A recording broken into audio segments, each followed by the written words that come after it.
Bonsoir David. Défaite du Racing Besançon face à Saint-Quentin ce soir. Vous êtes tombé sur une équipe qui était très efficace. Elle a 4 tirs cadrés. Elle marque 3 fois. Comment on ressort d'une telle rencontre? Forcément, on ressort déçu déjà d'une. Ensuite, on ressentit beaucoup d'impuissance aussi sur le terrain.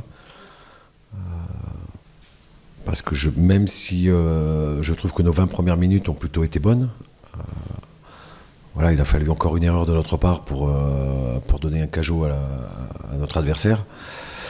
Donc ça c'est une grosse frustration, mais impuissant parce que voilà, on n'a jamais su trouver des solutions, notamment mentales.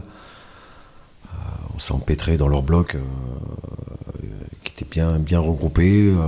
Voilà, on n'a pas assez insisté sur les côtés. On a été sur un football pour moi un peu trop direct en voulant chercher la passe décisive trop vite. Voilà, ça reste un très très très mauvais match de notre part. Justement, il y a eu ce penalty aussi arrêté par Oumar. On s'est dit, tiens, ça peut être un tournant dans cette rencontre, mais finalement, ça n'a pas suffi. Non, ça n'a même pas été un déclic. Nous aussi, on pensait que ça allait amener beaucoup plus d'engouement chez nos joueurs, mais voilà, on avait le sentiment qu'on avait beaucoup le ballon, mais à aucun moment on a été efficace. Notamment en deuxième mi-temps, puisqu'on n'a quasiment pas frappé au but. Trop peu de centres sont arrivés, trop peu de présence devant le but. Et puis, forcément, comme on était très ouvert, on a subi quelques contres. Mais même si on a encore donné, je crois qu'on doit donner 2 buts à l'adversaire ce soir.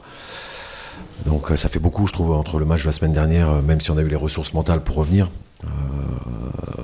Voilà, il faut être lucide.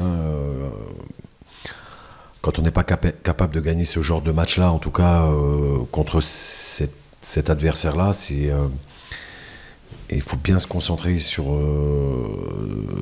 nos objectifs premiers, parce que c'est une défaite très amère. Vu depuis les tribunes, on n'a pas senti aussi ce sentiment de révolte qui aurait pu arriver dans cette rencontre, justement pour forcer un petit peu la décision. Bah, c'est un paradoxe, parce que la semaine dernière, autant il s'est passé plein de choses. On a rempli bien le match. Autant ce soir, voilà, un parcours qui a montré beaucoup d'envie. Jaff. Le reste, c'est trop insuffisant. On a manqué de caractère, de vice. Voilà, j'ai l'impression qu'on a joué pour jouer, mais on n'a pas joué pour gagner. On a perdu trop de duels. Voilà, on n'a pas su emballer le match comme il le fallait.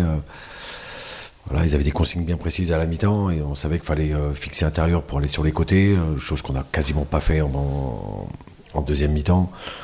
Non, c'est un très mauvais samedi soir, vraiment très très très mauvais. Donc voilà, on va faire le point et puis on va bien discuter avec eux lundi, mais c'est un très très très mauvais match de notre part. Alors le prochain match, ce sera un déplacement du côté de Furiani, où il faudra aussi un esprit aguerri. On sait que c'est toujours compliqué. Bon, c'est pas le match en lui-même qui est compliqué, c'est surtout ce qui se passe sur les côtés, quoi, parce qu'on sait très bien que à Furian, à part le central qui est peut-être un petit peu réglo, on va dire que les côtés c'est difficile, mais ça doit pas empêcher nous de bien se préparer, parce que en plus Furian vient de gagner à Créteil, donc voilà, c'est une bonne équipe, c'est solide. Voilà, il faudra qu'on montre en tous les cas un autre état d'esprit, un autre visage, pour prétendre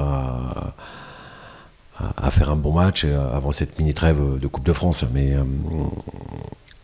voilà, moi il me languit surtout d'être à lundi, parce que j'ai besoin de discuter avec eux, parce que franchement c'est frustrant, décevant et attristant même. Voilà. Merci beaucoup David, et on se retrouvera le 7 octobre ici face à Bourg-en-Bresse. Ouais, avec plaisir. Merci Fred.